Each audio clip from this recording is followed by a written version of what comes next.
महाराष्ट्रात आणखी एक मोठी सरकारी भरती सुरू झाली आहे। होय मित्रांनो, आज आपण बोलणार आहोत महाराष्ट्र जीवन प्राधिकरण भरती 2025 बद्दल। एकूण 294 पदांची मेगा भरती निघाली आहे। इंजिनियर्स, लिपिक, अकाउंट ऑफिसर आणि बरीच पदं आहेत। व्हिडिओ शेवटपर्यंत बघा, कारण पात्रता, पगार, वयोमर्यादा आणि अर्ज प्रक्रिया सगळं आम्ही अगदी सोप्या भाषेत समजावणार आहोत। ही भरती संपूर्ण महाराष्ट्र राज्यात होणार असून 294 पदांसाठी ही भरती होत आहे।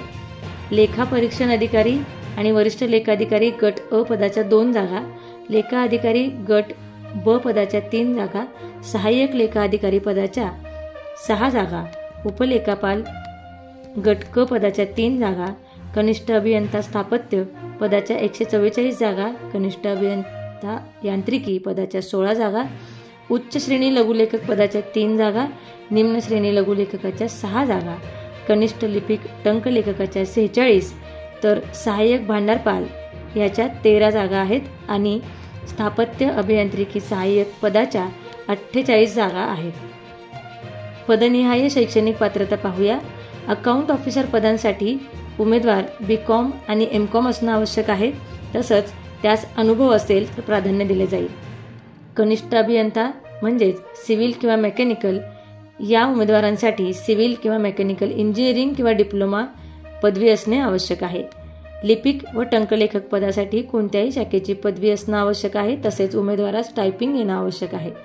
लघुलेखक पदासाठी उमेदवार हा 10वी उत्तीर्ण असणं आवश्यक आहे, तसेच त्यात शॉर्ट हँड आणि टायपिंग येणं आवश्यक आहे। स्थापत्य सहाय्यक पदासाठी उमेदवार स्थापत्य अभियांत्रिकी डिप्लोमा किंवा पदवी उत्तीर्ण असावा। या पदासाठी वयोमर्यादा ही कमाल 38 वर्ष आहे, तर मागासवर्गीय उमेदवारांना यामध्ये 5 वर्षांची सूट आहे।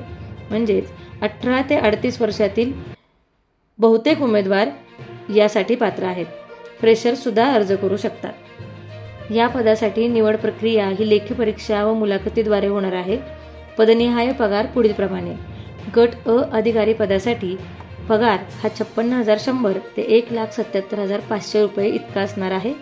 गट ब अधिकारी पदासाठी पगार हा 38,600 ते 1,32,300 रुपये असणार आहे, तर गट क पदासाठी हा पगार 19,900 ते 81,100 इतका असणार आहे। या पदांसाठी अर्ज करायची शेवटची तारीख 19 डिसेंबर 2025 असून अर्ज फी ही खुल्या प्रवर्गासाठी 1,000 रुपये, तर मागास, अनाथ आणि दिव्यांग व्यक्तींसाठी 900 रुपये राहील। माजी सैनिक उमेदवारांसाठी कुठल्याही प्रकारची फी नाही। तर अर्ज हा ऑनलाईन करायचा आहे। फॉर्म भरताना फोटो, सही आणि आवश्यक कागदपत्र अपलोड करायला विसरू नका। भरतीबद्दल अधिक माहितीसाठी लिंक डिस्क्रिप्शन बॉक्समध्ये दिलेली आहे। सरकारी आणि खाजगी नोकरीच्या अपडेटेड माहितीसाठी आमचा चॅनल सबस्क्राईब करायला तसेच बेल आयकॉनवर क्लिक करायला विसरू नका। धन्यवाद। रोज नोकऱ्यांच्या अपडेटेड माहितीसाठी आमच्या आपलीनोकरी.in या वेबसाईटला भेट देत राहा। तसेच नोकऱ्यांची माहिती डायरेक्ट आपल्या मोबाईलवर मिळवण्यासाठी आमचा टेलिग्राम अथवा व्हॉट्सअप ग्रुप नक्की जॉईन करा, ज्याची लिंक आपल्याला डिस्क्रिप्शन बॉक्समध्ये मिळेल।